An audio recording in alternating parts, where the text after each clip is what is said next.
오늘도 우리가 기도하면서 하루를 시작하게 되는데 오늘도 하나님께 구할 때 우리의 기도의 궁극적인 바램은 오늘도 하나님 우리가 어디를 바라봐야 합니까?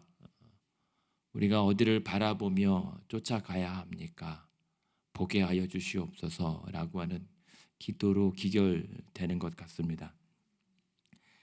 그런데 이사야서의 이 말씀도 사실은 어떻게 시작되었냐면 이사야서 6장에 하나님의 부르심을 받은 이사야 선지자가 이 땅에 소망이 없어지고 그나마 의지했던 인간 왕의 유약함, 아니 한계와 무너짐, 죽음 앞에서 하늘을 바라보면서 하나님 어떻게 하면 좋겠습니까? 그나마 의지했던 왕도 죽고 이제 이 나라와 하나님의 백성 사이에 소망이 없어 보입니다라고 하늘을 우러러 탄식했을 때 하나님께서 보여주신 것이 환상입니다. 그러면서 듣게 하신 하늘의 하나님의 음성이 무엇이면 누가 우리를 위하여 갈꼬. 그때 그 살아계신 하나님의 하늘의 성전과 하나님의 음성을 듣고 주여 내가 여기 있나이다 나를 보내소서 라고 하면서 시작된 말씀이 이사야서 말씀입니다. 그렇다면 오늘도 과연 저와 여러분도 하나님께 기도한다라고 하는 것은 이 땅에 갇혀있는 현실이 아니라 우리의 시선을 들어서 하나님께 고정하고 하나님 오늘도 하나님을 바라보며 오늘 이 땅 살아갈 때 어디를 그리고 무엇을 우리가 봐야겠습니까? 라고 하는 질문도 마찬가지 맥락인 것 같아요. 바라기는 오늘 모르겠습니다. 여러분이 각자 기도하면서 체험하시는 그 은혜가 아주 다양하기 때문에 그러나 역사하시는 이는 동일하신 성령 하나님의 주관하심이 있기 때문에 오늘도 살아계신 하나님의 음성을 기도 가운데 말씀을 통해서 듣게 되기를 그리고 보게 되기를 소망합니다. 그런데 누구나 다 그게 무엇을 바라봐야 될지 애를 써요. 사실 오늘 읽어드렸던 22장도 마찬가지입니다. 오늘 22장 1절에 보면 이스라엘 백성들에게 이렇게 얘기하거든요. 너희가 왜 지붕에 올라갔느냐 라고 얘기합니다. 지붕에 올라간다라고 하는 것은 뭔가를 보려고 대체 바깥에 무엇이 어떻게 어떤 일이 일어난지를 살펴보려고 올라가 있는 겁니다. 그러니까 이 사람들도 보고 싶어요. 그런데 우리가 착각하거나 또 선입견에 빠지기 쉬운 것은 뭐냐면 우리가 지붕에 올라가서 뭔가 하나님의 비전을 한번 보겠다라고 애쓰지만 보는 것이 또 사람마다 달라요. 하나님께서 우리로 하여금 보게 하시는 것을 보고 하나님의 뜻이라고 기뻐하는 사람이 있는가 반면에 내가 보고 싶은 것을 보고 그것이 하나님의 뜻이다라고 오인하는 경우가 있단 말입니다. 그리고 아무것도 보이지 않았는데 아무것도 들린 것이 아닌데 그것을 분명 보았다 혹은 분명 들었다라고 말할 때도 있습니다. 그것이 바로 지금 현재 22장에 나온 하나님의 백성들의 착각이었던 거예요. 그냥 우리가 이번 주 화요일, 수요일 바벨론 그리고 어제 애굽 그래요. 하나님께서 그들 중에서도 택하고 남은 사람들을 구원하시고 고치신다고 하셨지만 잘 모른다고 칠 수 있잖아요. 봐줄 만한 여지가 있단 말입니다. 근데 오늘 1절에 보면 환상의 골짜기가 나오잖아요. 이 환상의 골짜기는 이스라엘을 말해요. 이 이스라엘 백성들이 지붕에 올라가서 하나님의 뜻을 묻고 하나님의 비전을 보겠다라고 올라갔는데 자신들은 본 게 없는데 분명 봤다라고 착각하는 겁니다. 그것을 우리는 그 영적 소경이라고 얘기합니다. 분명 하나님과의 관계가 지금 핵심적인 문제인데 이사야서뿐만 아니라 모든 선지서에서 나오는 백성들의 궁극적인 문제의 핵심은 하나님과의 단절입니다. 근데 자꾸만 사람들은 특히 이스라엘 하나님의 성도 백성들이라고 하는 민족은 계속 그 하나님과의 관계의 단절을 메꾸려고 하지 않고 뭔가 어디에서 잘못됐지라고 하는 기계적 결함을 발견하는 데 급급합니다. 그래서 자신들에게는 현재 아무런 문제가 없어 보이는데 자꾸만 하나님이 문제가 있다라고 하는 거예요. 나는 부유하고 풍요하고 아무런 문제 없이 잘 살고 있는데 왜 이사야나 하나님은 자꾸만 너희들이 이제 심판받을 것이다라고 경고를 하게 되는가 안 보이거든요. 자신들이 지붕에 올라가서 확인한 것은 자신들의 안심, 안전, 평강, 부요함이거든요.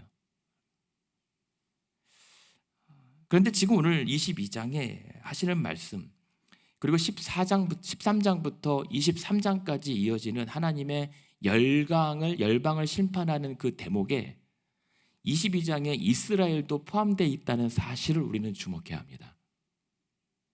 무슨 말씀이냐면 하나님의 복, 나의 백성, 나의 기업, 내 손으로 지은 애굽, 아수르, 이스라엘로 복을 예외 없이 주신다라고 약속하셨던 것처럼, 그러나 동시에 하나님의 심판도 바벨론, 애굽, 두로와 시돈, 다른 열방과 마찬가지로 이스라엘 너희도 심판의 대상이다 라는 사실을 우리에게 알려주고 계세요. 우리는 분명히 알아야 합니다. 하나님의 심판이 요한계시록까지 보면, 그리고 출애굽기에서도 보면 이스라엘 백성들이 거주한 곳에도 하나님의 심판은 동일하게 임해요. 근데 동일하게 임하지만 하나님을 끝까지 믿고 의지하는 자에게는 특별한 은혜를 비춰주셔서 구원에 이르게 하십니다. 그 말은 뭐냐면 요한계시록도 마찬가지입니다. 이 땅의 성도들이 환난과 핍박을 받을 것이라고 얘기해요. 그것이 심판에 수반되어 나타나는 현상과 증상들이니까. 그러니 하나님은 성도들과 교회에게 너희들은 안전할 거야 라고 말하지 않으세요. 그런 모든 어려움 속에서도 하나님을 끝까지 의지하면서 버텨라, 끝까지 견뎌라, 그러면 이기게 할 것이다, 구원할 것이다, 건지실 것이다 라고 약속하는 거죠. 근데 그런 상황에서 오늘 바벨론이 망한다고 좋아하지 마라, 애굽이 망한다고 좋아하지 마라, 이스라엘 너희도 심판받는다, 이 사실을 말하고 싶은 거예요. 오늘도 우리는 그래서 기도하는 것이 하나님 구원에 대한 감격과 기쁨으로만 우리가 드리는 것이 아니라 행여 내가 그 심판의 대상 가운데 여전히 속해 있을지 모르는 나의 죄악됨, 우리의 완악함을 두렵고 떨림으로 하나님 앞에 기도하면서 우리의 구원을 이루어 나가는 것이 필요한 거예요. 그러니까 교회 다닌다고 안심하면 안 되는 거예요. 내가 집사, 목사, 장로, 권사라고 안심하면 안 되는 거예요. 목사도, 저 같은 목사도 심판받으니까요. 모르는 거예요. 그런 거 있잖아요. 하나님 앞에 나아갈 때까지는 모르는 거예요. 왜냐하면 판단은 하나님이 하시기 때문에. 근데 안타깝게도 이스라엘 백성들은 이 환상의 골짜기에서 자신들의 환상에 갇혀 있는 거예요. 사실은 이상을 본다고 하지만 뭔가 자신들만의 망상에 사로잡혀 있는 겁니다. 참 오해하지 마세요. 우리는 믿음으로 구원받았고 예수 그리스도를 붙잡는 아는 한 우리는 구원에 대한 의심할 필요는 없습니다. 그게 구원의 증거니까. 그러나 혹여라도 두렵고 떨림으로 구원의 완성까지 우리가 긴장을 늦추지 말고 가야 된다는 거예요. 그래서 결국은 어떻게 망하냐면 22장 2절에서 3절에 보면 결국 이스라엘 백성들 너희도 망할 것이다. 어떻게 망하냐면 2절에 보면 너희는 소란하며 떠들었고 즐거웠던 곳이었지 아니야. 곧 있으면 죽음의 칼과 또 비명으로 고통스럽게 멸망할 것이야. 어제 잔치 소리가 내일의 통곡으로 바뀔 것이다. 3절에 보면 너희 관원들, 너희가 의지하고 너희들의 모든 권세와 권력을 허락하는 그런 이 땅의 권세자들은 너희를 챙기지 않고 도망갈 거야. 너희들이 의지했던 모든 세상 권력들은 너희를 지켜줄 수 없어 라고 얘기하는 겁니다. 오히려 그들도 다 결박을 당하여서 온통 다 슬픔과 통곡으로 이 예루살렘, 이스라엘도 하나님의 심판으로부터 벗어나지 못할 것이다. 그런데 하나님은 이렇게 얘기합니다. 2절에 보면 이것은 괜히 전쟁 때문에 죽은 거 아니다 라고 분명히 못 박으세요. 그냥 이방 나라가 침략해서 억울하게 죽은 것이 아니다. 분명 하나님의 심판으로 멸망당한 것이다 하는 거예요. 무서운 말씀입니다. 우린 하나님의 엄중한 경고를 때로는 왜곡하거나 합리화할 때가 있거든요. 그러나 오늘 이 본문에서만큼은 하나님은 4절에 보면 나는 슬피 통곡하지만 나를 위로하려고 애쓰지는 마라. 왜냐하면 나의 심판으로 인한 결과이니까. 그러니까 여기서 나는 슬피 통곡하면서 하나님의 사랑하는 백성들을 멸망시키는 이 하나님의 이 복잡한 심경을 한번 생각해 보세요. 제정신이시겠어요? 부모가 아무리 자녀를 사랑한다고 하는데 통곡하면서 그 자녀를 두들겨 패는 이 부모의 심경은 얼마나 복잡하겠어요. 물론 요즘의 현대 사회에 조금 그런 정신적으로의 문제 있는 것까지 갈 필요 없이 그냥 하나님의 관점에서 하나님이 그렇게 사랑해서 이 가나안 땅을 인도하시고 이 거룩한 나라에 하나님의 왕국을 세워서 하나님의 나라를 이 땅에 세우려고 그래서 주시려고 하는 가장 좋은 포도원을 지으시고 극상품의 포도를 맺게 하셨는데 이 들포도를 맺는 이 땅을 자신의 손으로 허물어야 되는 이 하나님 아버지의 비통한 심경을 한번 생각해 보자고요. 얼마나 사람이라면 제정신이겠냐고요. 근데 오늘 우리는 그것을 알아야 돼요. 하나님이 지금 제정신이겠냐고요. 하나님 미쳤다는 얘기 아니에요. 오해하지 마세요. 얼마나 괴로우시겠냐고요. 하나님이 이 땅을 향해서 진노하시는 만큼 하나님은 얼마나 괴로우시겠냐고요. 하나님이 그렇게 사랑하셔서 그렇게 자신의 모든 것을 내어주고서라도 살리고 싶은 이 백성들을 그렇게 사랑하는 자들을 친히 때리고 친히 넘어뜨려야 된다라고 하는 이 하나님의 괴로움을 우리는 얼마나 이해하고 있는가. 오늘 우리는 이 아침에 기도할 때 그 하나님의 애타는 그 하나님의 비통한 심경을 먼저 헤아리는 것이 필요합니다. 나만 힘든 게 아니라 하나님은 더 괴롭거든요. 그래서 하나님은 그러시는 거예요. 4절에 나는 통곡하지만 나를 위로하려고 하지 마라. 아무도 위로할 수 없다. 너희가 나를 아느냐? 내 마음을 아느냐? 오늘 이 아침에 우리가 기도하면서 하나님의 그 애타는 심경을 우리가 조금이라도 헤아려 드릴 수 있었으면 좋겠습니다.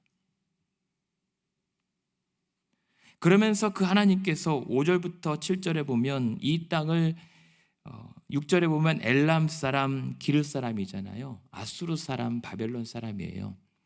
그러니까 이 이스라엘이 북쪽은 722년 기원전에 아수르에서 먼저 망하고 그 다음에 586년 기원전에 바벨론이 남유다를 완전히 다 망가뜨려요. 그때 말씀드렸죠. 그 다음에 그 바벨론도 또 얼마 못 가서 50년 정도 지나서 망해요. 페르시아에 의해서 메대 사람한테. 그러니까 먹고 먹히는 그런 먹이 사슬 가운데 이 이스라엘도 결국은 하나님의 심판의 도구였던 바벨론과 애굽 같은 이 이방 열국으로 오히려 뭉둥이질을 당하는 겁니다. 그런데요, 그렇게 7절에 보면 병거가 내 아름다운 골짜기에 가득하였다라고 얘기하잖아요. 하나님께서 지으신 이스라엘 이 성벽과 백성들 이 나라는 젖과 꿀이 흐르는 가나안 땅이었단 말입니다. 하나님의 은혜로 충만하고 하나님의 부요와 영광이 충만한 자리였단 말입니다. 근데 그 아름다움이 병거로 채워졌다라고 하는 것은 그 아름다운 골짜기를 다 피로 물들였다는 겁니다.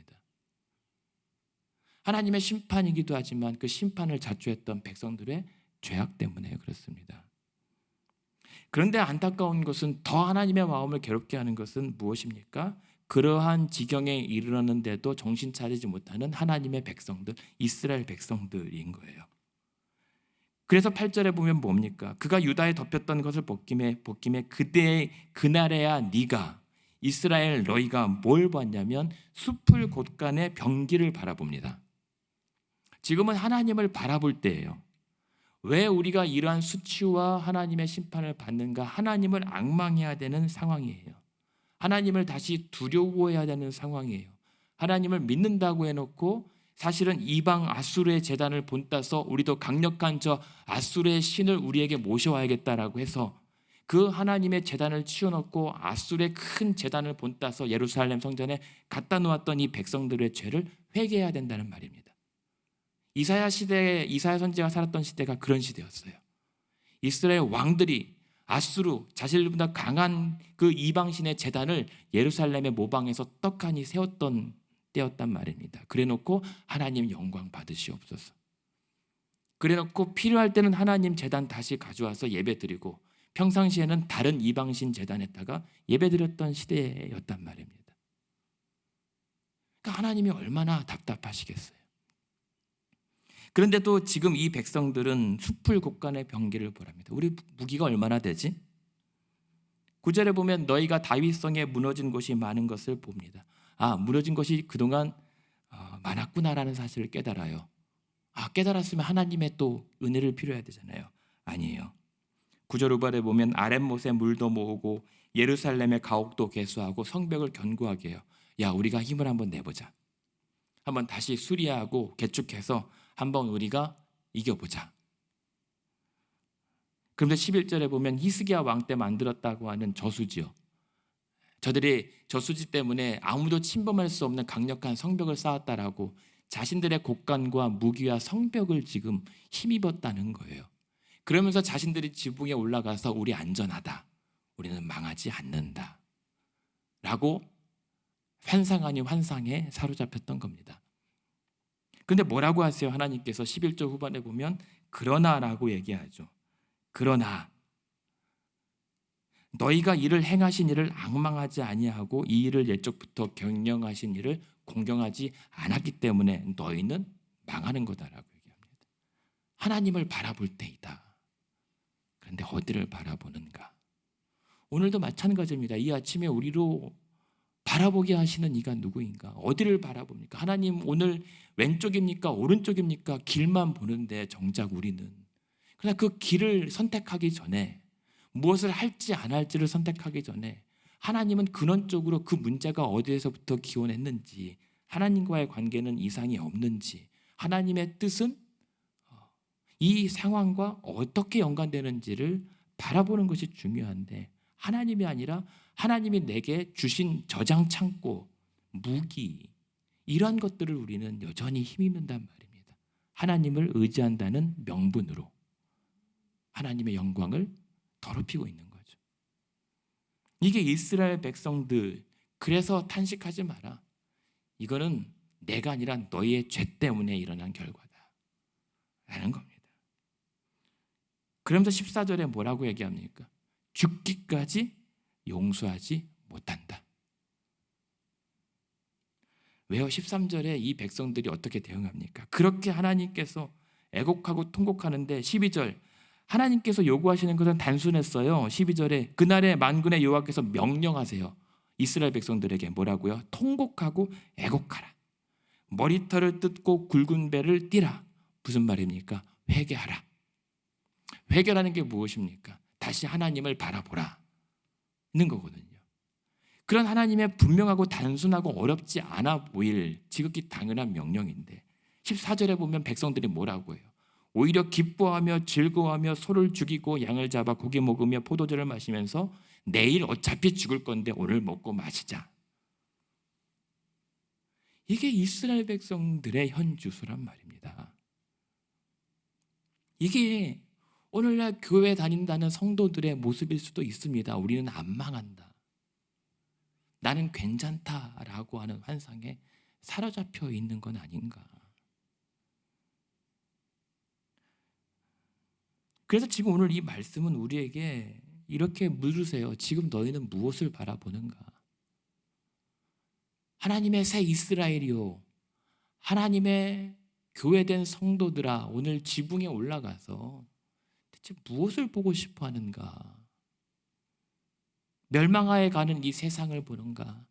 아니면 우리가 그렇게 힘있게 자랑하고 오늘 하루의 문제를 해결할 수 있는 세상 권세, 인간의 권세를 자랑하고 힘입으려고 하는가?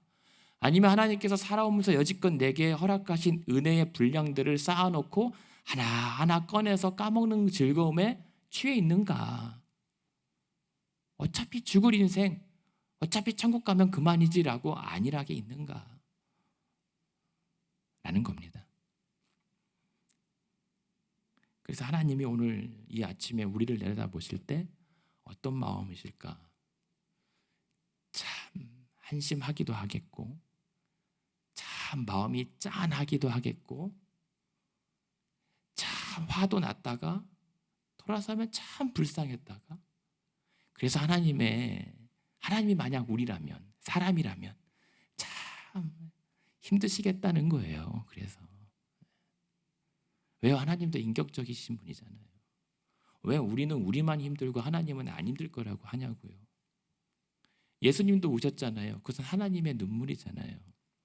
하나님께서 왜 이스라엘 백성들을 향해서 후회하고 왜 내 말 좀 안 듣니라고 이렇게 매달려요. 하나님도 괴로우시거든요. 저는 그렇게 믿습니다. 우리가 기뻐할 때 하나님도 같이 기뻐하시잖아요.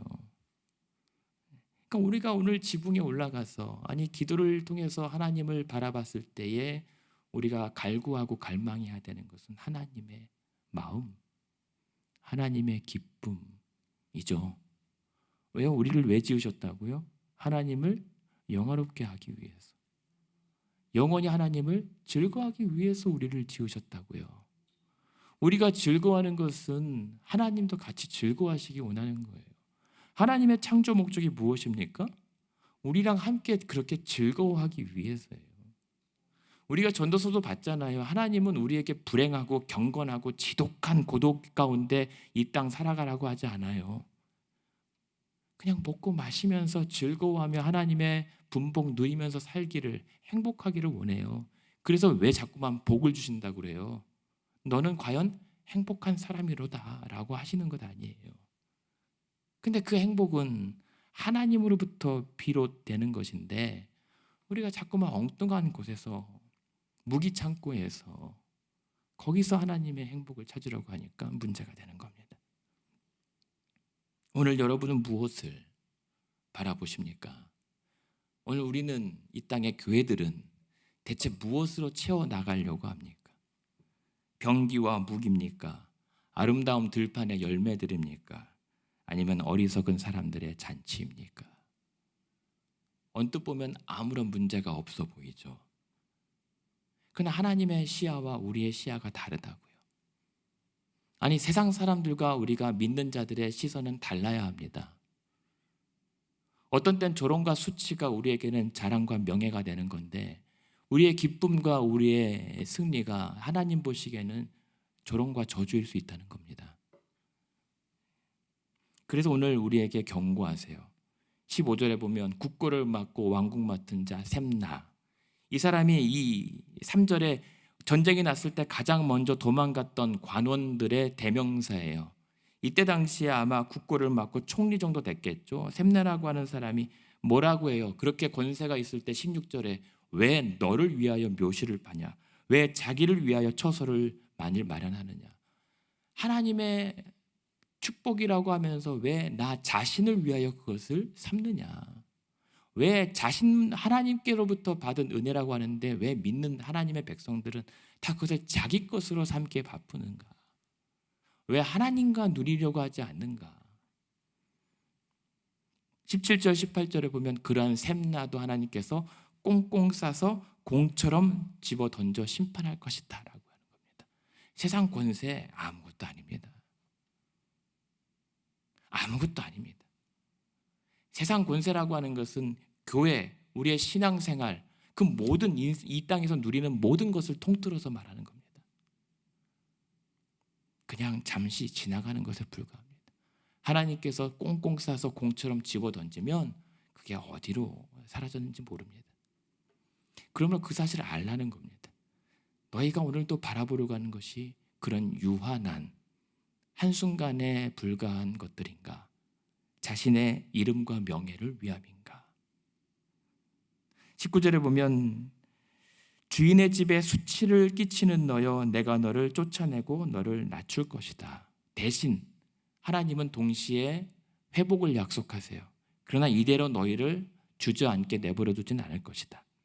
그래서 주신 이름이 뭐예요? 20절에 보면 그날에 내가 힐기야 애들 내 종 엘리야김을 불러서 그 나라, 너희들의 나라를 회복하고 수축하 나갈 것이다.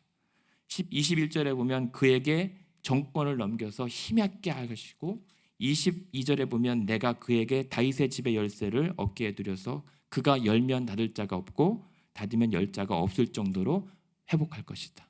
강건케 할 것이다. 하나님의 영광을 회복할 것이다. 그래서 23절에 보면 그 엘리야킴이 다스렸던 그때에 못이 마치 단단한 곳에 박힘같이 그를 견고하게 할 것이고 그가 그의 아버지 집의 영광의 보좌가 될 것이고 그 아버지 집의 모든 영광 위에 모든 것들이 걸려 후손과 족속되는 작은 그릇부터 항아리까지 하나님의 영광으로 온통 충만하게 될 것이다. 그것이 하나님의 회복의 약속이에요. 그런 하나님의 회복의 은혜가 여러분의 오늘 하루 삶 가운데도 일어나기를 원합니다. 여러분들의 모든 일상의 벽에다도 비유이지만 못 하나라도 박았을 때 그 못이 약해지지 않고 단단하게 박혀서 그 위에 하나님의 영광의 모든 것들이 걸리고도 버티고도 남음이 있기를 원합니다. 하나님의 회복하심으로 건강도 물질도 가정도 여러분의 모든 구하는 모든 일들이 이러한 하나님의 놀라운 역사와 단단한 은혜가 있기를 원합니다. 그런데 우리는 잊지 말아야 합니다. 오늘 본문의 결론은 그 단순한 회복이 아닙니다. 결론은 25절이에요. 그러나 만군의 여호와께서 이르시되 그날에는 단단한 곳에 박혔던 못이 사그리니 그 못이 부러져 떨어짐으로 그 위에 걸린 물건이 부서지리라 하셨다 하니 나 여호와의 말이니라. 무엇입니까? 그 엘리야김으로 인해서 회복되었던 그 나라와 권세와 영광도 시간이 지나면 못의 벽에 박아뒀던 못도 삭아서 떨어질 것이다. 무슨 말입니까? 너무 의지하지 말라는 거예요. 너무 믿지 말라는 겁니다. 하나님의 허락하신 권세라도 결국은 인간 권력은 유한하다. 그러니 그러한 일시적인 회복에 흥분하지 말고 영원하신 하나님으로부터 주어지는 하나님의 능력과 권세와 영광만을 의지하라는 겁니다. 그래서 보내주신 이가 누구십니까? 예수 그리스도이십니다. 그래서 마태복음과 요한계시록에 22절에 다윗의 열쇠, 그가 열면 닫을 자가 없고 닫으면 열 자가 없다라고 했던 그 열쇠의 주인이 누구십니까? 예수 그리스도십니다. 그러니까 오늘 우리가 이 아침에 하나님의 은혜의 지붕에 올라와서 봐야 될 것은 엘리야킴의 사람의 권세도 이 땅의 부유함과 내 창고에 은혜 창고에 있는 건강과 재정과 무기가 아니라 우리의 영원한 그것들은 어차피 시간이 지나면 못이 사가 떨어지는 것처럼 다 떨어져요. 그 위에 걸려든 것도 다 떨어집니다. 깨집니다. 부서집니다. 그러니 이를 통하여 바라볼 것은 영원한 우리의 왕이시고 우리의 회복이고 우리의 구원 되신 예수 그리스도, 다윗의 후손이신 예수 그리스도가 우리가 오늘도 바라보아야 할 곳이다. 그 환상의 골짜기에서 환상의 망상에 사로잡히지 말고 진짜 우리가 봐야 할 환상, 그것이 비전의 골짜기가 되려면 우리의 주인 되신 예수 그리스도를 바라보라. 그리고 예수 그리스도를 통해서 그 십자가에서 고통스럽게 신음하며 돌아가실 때 외쳤던 그 몸부림이 하나님이 우리를 향한 오늘의 몸부림일 수 있다는 사실을 기억하라. 그리고 그가 대신 우리를 위하여 죽으심으로 오늘 우리를 구원하셨다. 그리고 살리신다. 그리고 그의 권세와 영광과 그의 나라는 영원하다. 그 나라를 바라보라는 말씀입니다. 오늘도 그렇게 예수 그리스도를 바라봄으로 그냥 예수님만 생각 없이 쫓아가면 된다는 게 아니에요.